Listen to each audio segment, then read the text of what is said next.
Clive Staples Lewis, better known as C.S. Lewis, was born into a book-filled home in Belfast, Ireland, on November 29, 1898. He passed away on a historically significant day, November 22, 1963, coinciding with the assassination of President John F. Kennedy. Lewis grew up with his older brother Warren, with whom he shared a lifelong friendship. From an early age, Lewis was surrounded by literature, with books stacked in nearly every room of his house. This environment fueled his vivid imagination, leading him to spend his childhood days immersed in reading and creating fantastical stories. These early experiences of conjuring up worlds inhabited by dressed animals and knights in armor notably influenced his first novel, Boxen, which he penned at the tender age of 12. This foundation in storytelling and love for the imaginative would later define his celebrated works in literature. The early death of C.S. Lewis's mother when he was just 9 years old marked a profound turning point in his life. In his autobiography, Surprised by Joy, Lewis poignantly reflects on the profound impact of her passing, stating, "With my mother's death, all settled happiness disappeared from my life. There was to be much fun, many pleasures, many stabs of joy, but no more of the old security. It was sea and islands now. The great continent had sunk like Atlantis. This event not only robbed him of his mother, but also, effectively, his father." In a state of grief, Albert Lewis distanced himself from his sons, deciding to send them to boarding school. This decision, as Warren Lewis lamented, was catastrophically misguided, entrusting them to a school run by a headmaster who was later declared insane. Warren bitterly remarked on their father's choice, indicating it as an example of his uncanny flair for making the wrong decision. This traumatic period in Lewis's childhood, characterized by loss and the unsettling experience at the boarding school, would deeply influence his personal and literary development. During his challenging childhood, C.S. Lewis endeavored to engage deeply with his religious beliefs, a journey marked by diligence but also internal conflict. He practiced nightly prayers, a ritual that became a source of distress rather than solace due to his introspective scrutiny. Lewis was haunted by a false conscience, a term he used to describe his obsessive concern over the sincerity of his prayers. He was taught that merely reciting prayers was insufficient. One must also contemplate their meaning. This led to a cycle of repetition, as he would question the authenticity of his focus during prayer, often concluding that he hadn't been fully present in thought. As a result, he would pray again, hoping to correct this perceived oversight, but to no avail. This practice spiraled into a cause of insomnia and intense nightly agony. Lewis himself reflected on this period, noting that continuing down this path might have driven him to madness.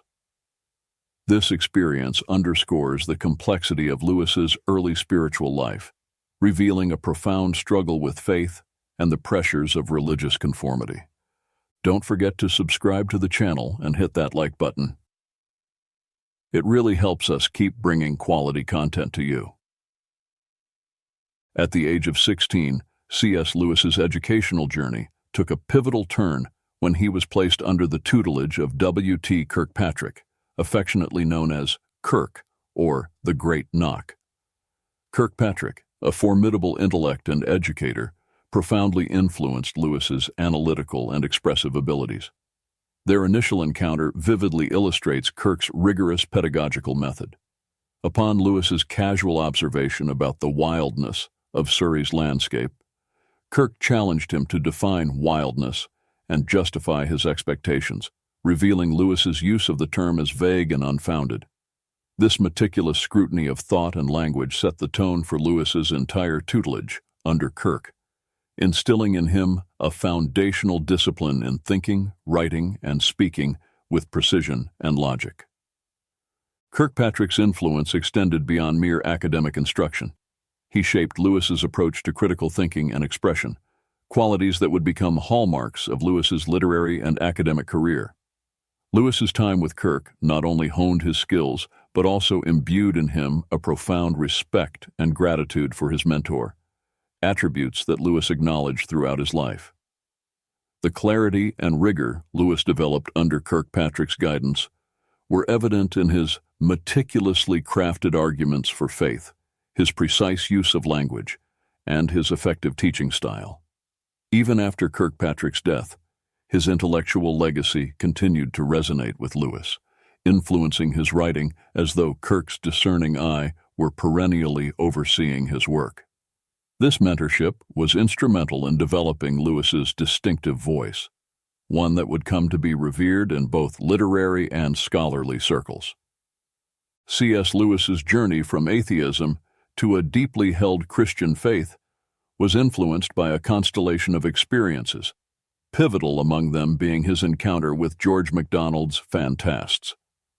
This moment marked a significant turning point for Lewis. Upon reading MacDonald's work, he experienced what he initially described as a bright shadow that later, upon reflection, he understood to be holiness. This encounter with MacDonald's literature introduced a transcendent quality to Lewis's life, sparking a profound transformation in his spiritual outlook. Lewis's metaphor of his imagination being baptized vividly captures the immediate impact of phantasts on his psyche, suggesting a spiritual awakening or initiation that was deeply personal and imaginative in nature. However, he candidly acknowledges that this initial transformation of his imagination was but the first step in a more extended process of conversion. The phrase, "the rest of me, not unnaturally, took longer," underscores the complexity and gradual nature of his journey to faith, highlighting the distinction between an instantaneous awakening of the imagination and the slower, more deliberate conversion of one's entire being. This moment of epiphany through literature underscores the significant role that art and imagination played in Lewis's spiritual development, serving as a conduit for encountering the divine and catalyzing his eventual embrace of Christian faith. Lewis's path to Christianity was not merely intellectual, but was deeply intertwined with the aesthetic and imaginative aspects of his being, illustrating the multifaceted nature of spiritual conversion. C.S. Lewis's shift from atheism to a robust Christian faith was also significantly influenced by his confrontation with and subsequent rejection of chronological snobbery, a concept he critically examined alongside his friend Owen Barfield.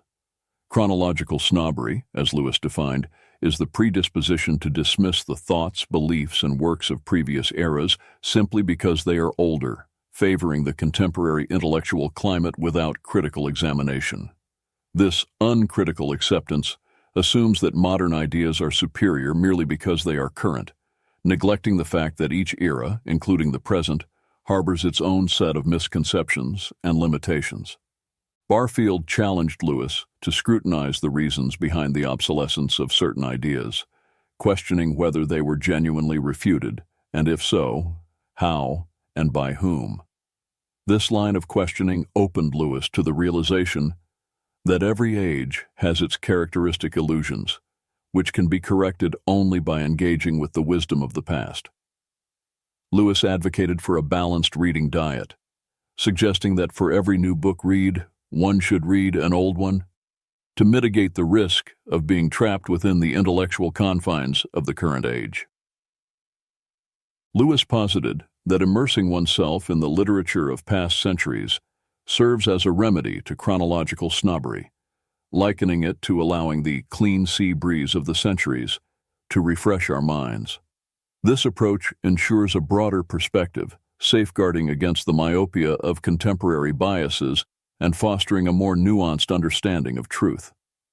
Lewis's advocacy for engaging with ancient texts was not merely an academic exercise, but a transformative practice that informed his spiritual journey and intellectual development, challenging the prevailing assumptions of his time and enriching his faith. C.S. Lewis's journey to faith was marked by a meticulous dismantling of his objections against Christianity, facilitated by both an awakening of his imagination and the satisfaction of his logical inquiries. His conversion experience was characterized by an intense internal struggle, vividly described as feeling the steady, unrelenting approach of him whom I so earnestly desired not to meet. This metaphor captures the profound sense of inevitability Lewis felt as he drew closer to acknowledging the divine presence he had long resisted. His eventual submission to faith, described as the prayer of the most dejected and reluctant convert in all England, highlights the depth of his initial reluctance to embrace Christianity. Initially, Lewis's conversion led him to theism, the belief in the existence of a god or gods, specifically a creator who does not intervene in the universe. This was a significant, albeit intermediate, step in his spiritual journey, marking the beginning of his exploration into the nature of Christ and other religious philosophies. His progression from theism to Christianity was not accompanied by dramatic events or sudden revelations, but was instead a gradual realignment of belief. Lewis's final shift to Christianity occurred under remarkably ordinary circumstances, during a ride in the sidecar of a motorcycle on his way to the Whipsnade Zoo. He left his house not believing in Christ as the Son of God and arrived at his destination with that belief firmly in place. Lewis emphasizes the lack of external drama in this transformation, suggesting that profound spiritual change does not always stem from dramatic events, but can occur through quiet, internal shifts in understanding. This narrative underscores the personal and introspective nature of faith, a journey that, for Lewis, was as much about intellectual and imaginative engagement as it was about the soul's gradual surrender to the divine. C.S. Lewis's conversion to Christianity in 1931 significantly influenced his prolific writing career, already underway during his tenure at Magdalen College, Oxford. Within 2 years of his conversion, he published Pilgrim's Regress, 1933, his first apologetic work, marking the beginning of an extensive and diverse literary output that spanned over 3 decades. Lewis demonstrated remarkable versatility as an author, contributing to multiple genres with both depth and accessibility. His apologetic and philosophical writings, including Miracles, The Problem of Pain, The Abolition of Man, and Mere Christianity, offer rigorous, logical defenses of the Christian faith, blending intellectual rigor with profound spiritual insight. These works are characterized by Lewis's ability to distill complex theological concepts into clear, compelling arguments, making them accessible to a broad audience. In addition to his apologetic works, Lewis explored the Christian faith through imaginative literature. The Screwtape Letters and The Great Divorce use fictional narratives to delve into themes of temptation, virtue, and the afterlife, showcasing Lewis's talent for embedding theological reflections within engaging stories. Lewis's contribution to children's literature is perhaps most famously embodied in The Chronicles of Narnia, a series that has captured the imaginations of readers of all ages with its rich allegorical significance and captivating narratives. His space trilogy similarly combines science fiction with theological inquiry, exploring human nature, morality, and the cosmic struggle between good and evil. Beyond his writings on faith and fiction, Lewis also made significant contributions to the study of English literature. Works such as The Allegory of Love and English Literature in the 16th Century, excluding drama, reflect his scholarly rigor and are still esteemed for their insights into literary history and criticism. Lewis's poetry, though less well known than his other works, further demonstrates his versatility and depth as a writer, exploring themes of nature, love, and spirituality with lyrical precision. Throughout his career, Lewis's writings were unified by a commitment to exploring and articulating the truths of the Christian faith, whether through direct apologetic argument, allegorical storytelling, or scholarly analysis. His legacy endures not only in the breadth of his literary contributions, but in his ability to engage readers in a profound dialogue about faith, morality, and the human condition. C.S. Lewis's life was enriched by his engagement with a close-knit community of friends and intellectuals, most famously through his participation in the Inklings, a group of writers, scholars, and thinkers who shared a common interest in literature, faith, and the imaginative. The Inklings convened regularly from 1933 to 1963, initially gathering in Lewis's rooms at Oxford, and later at the Eagle and the Child pub, affectionately known as the Bird and Baby. This assembly included notable figures such as Lewis's brother Warren, J.R.R. Tolkien, Dr. R.E. Havard, and Charles Williams, among others like Neville Coghill, Hugo Dyson, Owen Barfield, and Adam Fox. The essence of these meetings lay in the sharing and critique of works in progress, fostering an environment of creative feedback that was both rigorous and supportive. Members of the group would present drafts of their ongoing projects, which ranged from Tolkien's early renditions of The Lord of the Rings to Lewis's drafts of The Great Divorce and Warren Lewis's historical works. This practice of reading and critique was central to the group's purpose, offering a space where ideas could be challenged and refined in a spirit of camaraderie. The Inklings' gatherings were characterized by their intellectual rigor, spirited debate, and mutual respect, all infused with a sense of humor and laughter. The feedback and discussions were straightforward and uninhibited, reflecting the group's commitment to honesty and improvement in their creative endeavors. This unique blend of critique and camaraderie contributed significantly to the development of some of the 20th century's most influential literary works. Beyond the literary contributions, the Inklings also represented a profound source of personal support for its members, including Lewis, offering a space where faith, philosophy, and life's challenges could be openly discussed.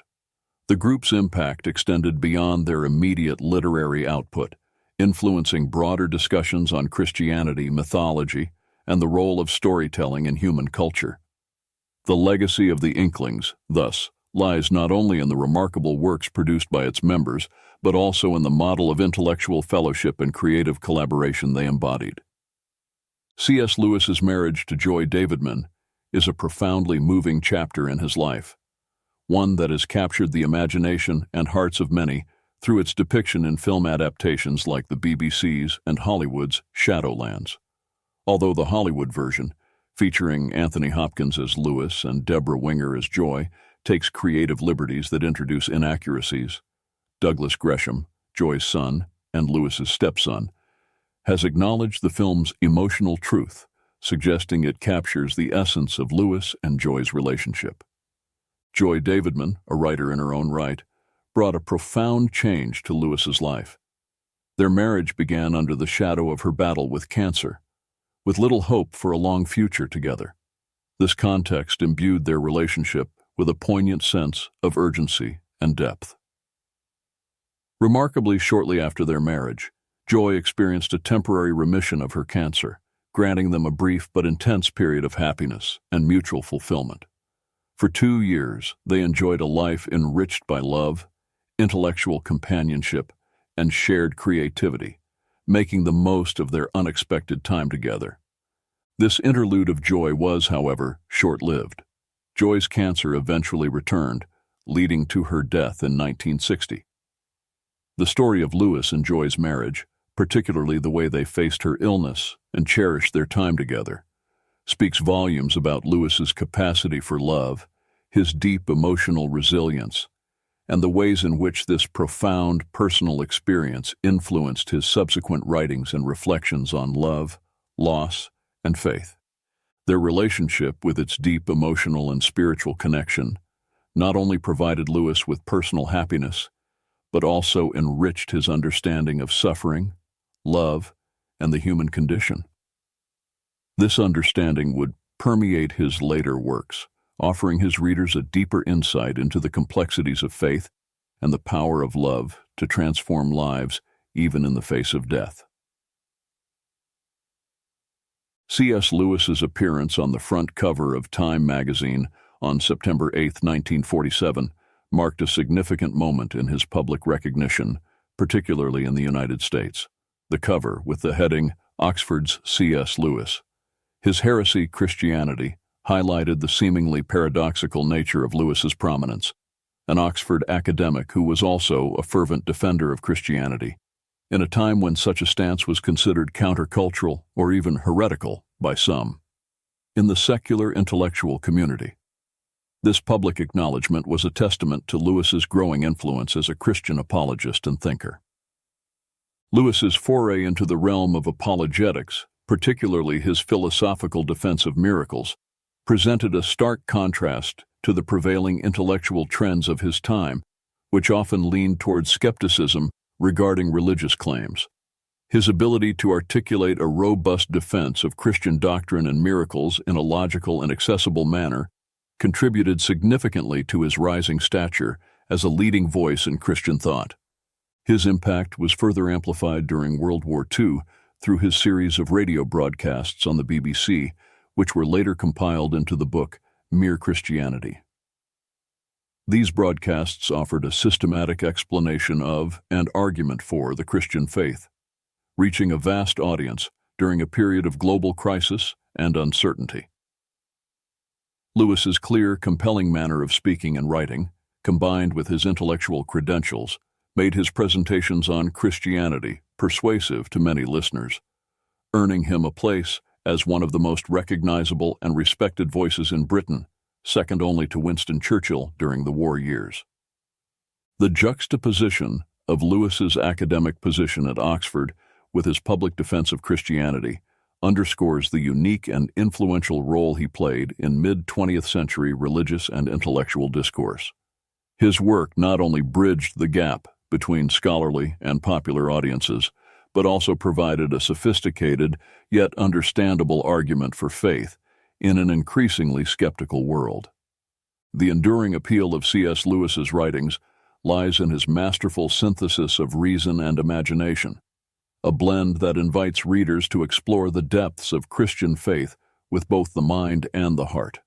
Lewis's assertion that Christianity, if false, is of no importance, and if true, of infinite importance, encapsulates the crux of his apologetic approach.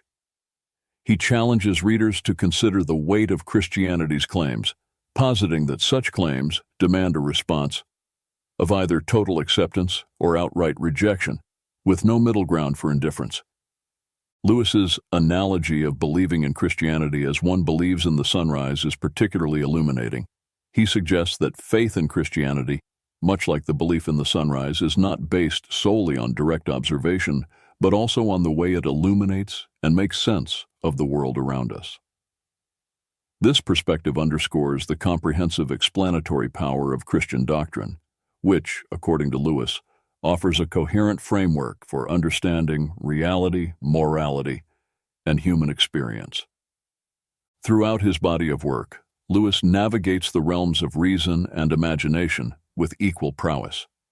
His philosophical and apologetic writings engage the intellect, presenting logical arguments for the truth of Christianity, while his fictional works, such as The Chronicles of Narnia and the Space Trilogy, enchant the imagination, embedding theological themes within captivating narratives. Lewis's ability to speak to both the intellect and the imagination is a testament to his conviction that faith and reason are not antagonistic, but complementary. His writings invite readers to a holistic engagement with Christianity, encouraging them to see it not merely as a set of doctrinal statements, but as a truth that shapes one's entire understanding of the world. This approach has made Lewis's works not only accessible, but deeply resonant with a wide audience, ensuring their relevance and impact long after their publication.